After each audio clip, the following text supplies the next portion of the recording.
Hello there, this is John from Switzerland. Happy Meerschaum Monday. It's ice cold here outside, but lovely weather.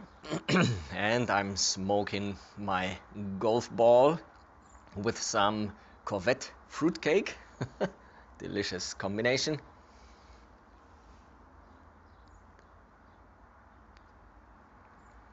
And I'd like to do some shoutouts first. First, Doomsday Piper. Please check out his channel, give him a hug, give him a sub. And as well, Buckeye Piper and Conrad Davenport.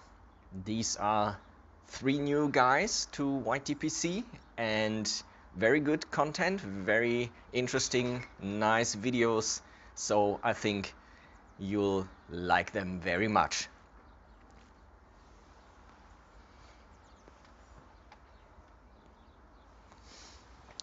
Okay, we've got some few chapters in the Meerschaum book left. Today I'd like to tell you something about the School of Arts and Crafts in Ruhla, East Germany, and about a special Ruhla invention, oil heads, and yeah, some interesting facts about the phenomenon of the discoloring of the meerschaum bowls after being smoked several times. So light up your pipe, sit back, relax, and enjoy.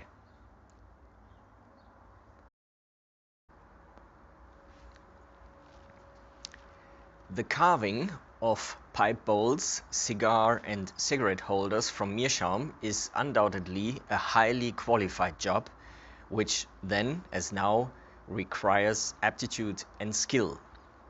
This requires, of course, a training center in which skills such as freehand drawing, modeling, meerschaum carving and stylistics could be learned. In 1833, the sculptor Tobias Weiss opened a school for arts and crafts in Ruhla. The school could be attended by everyone from 12 years of age. The lessons focused on the practical execution of arts and crafts in the art of meerschaum carving. The later edition of court sculptor Professor George Kugler gave the school a high artistic level and great importance. The pipe bowls, cigar and cigarette holders made of meerschaum were also more artistic and decorated with all kinds of ornaments, reliefs and figures. The school reached its peak about 45 years after its opening in 1877 with about 20 pupils. Unfortunately, however, the downfall was already clear at that time.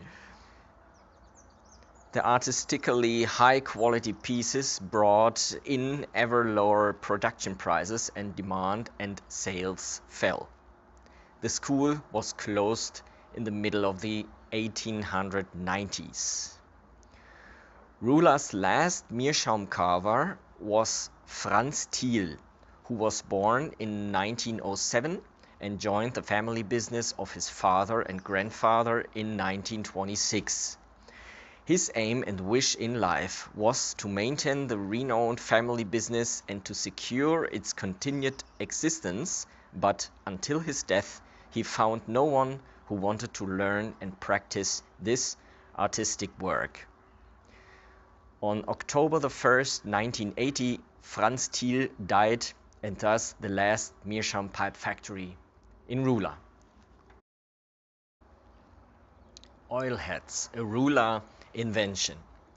A special kind of meerschaum pipes, which were manufactured in Ruhla, were the so-called oil heads, which had a more or less dark yellow, brown or also colorful color and were characterized by external shine, cleanliness and firmness. The long boiling of the meerschaum heads in oil fills the gaps in the material. The oil turns into varnish. This process was mainly used on those meerschaum pipes that were faulty and of such value that they were almost worthless because the material was too hard, too veiny, or too stony. The only difference to the normal meerschaum heads was that the oil heads no longer had low heat conduction and lower absorption capacity. Also very popular were the meerschaum pipes which were of high quality but still treated with the oil method, at least half. Like all meerschaum pipes, the pipes were first dipped in tallow or wax and then treated with the oil method. The production of these half wax, half oil heads was very complicated and connected with very much expenditure of time. As it was normal, high-quality meerschaum, one wanted to remove the oil from the surface of the pipe and keep it only inside the pipe, where it provided more firmness. Only in this way was it certain that the pipe would gradually change its outer color through multiple smoking, a process that is intended and popular with meerschaum pipes. So now, what is it with this discoloration of the meerschaum pipe bowls? The phenomenon of discoloration of meerschaum pipe bowls. At the sight of some meerschaum pipes, one or the other may ask himself the question how the beautiful or sometimes even strange discoloration comes about. Meerschaum pipes are called the white goddesses, but they are not always white. For many smokers, a meerschaum pipe only becomes really beautiful when it gradually turns yellow-brown through several smoke passages. In order to help this natural process on its way, the artificial coloring of the meerschaum pipes was also used extensively in Ruhla. One of the best means was to dissolve iron vitriol in water and to spread it on the meerschaum bowl before this was given in tallow.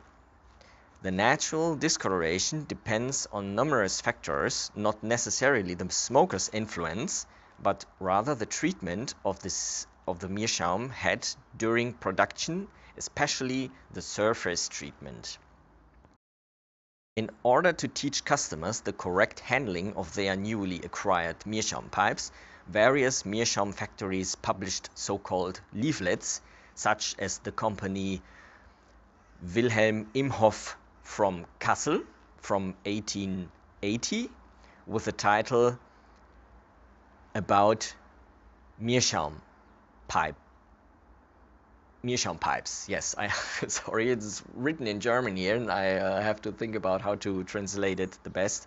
So, the title was about meerschaum pipes or meerschaum bowls.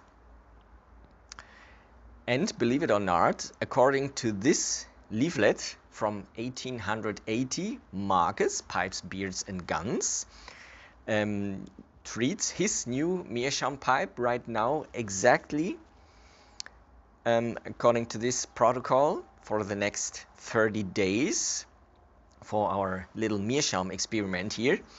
And well, I on the other hand do not follow any protocol at all. I treat her like any other pipe.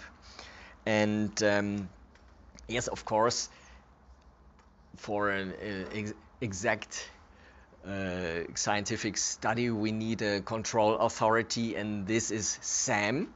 Please check out also Sam's channel and his treatment of his bulldog meerschaum Hercules. I think he called him Hercules, yeah. So Sam is sort of the golden mid in between the protocol and me. So then we'll see in about a month how our 3 pipes will look like and which pipe look best or is damaged or not or so. So I think this will be very interesting. I'll add some pictures of my meerschaum at the end of the video because yes, It starts now changing color here, and still no damage. Well, maybe a little one, but I'm not sure if it was already there when I bought her, because I just didn't saw it then. But so far so good.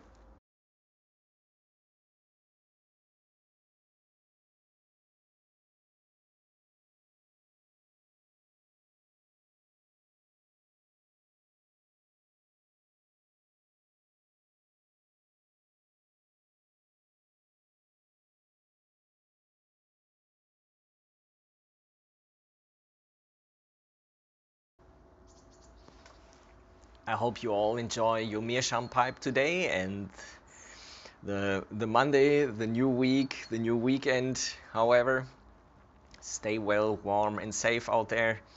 Next week we read the last chapter of the book. It will be about porcelain pipes from Ruhla, and I'd like to show you then 3 of my very, very special pipes.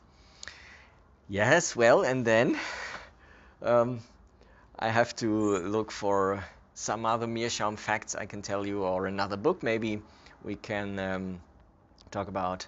And yeah, so again, have a nice week. Stay well. We'll see us. Bye, says John from Switzerland.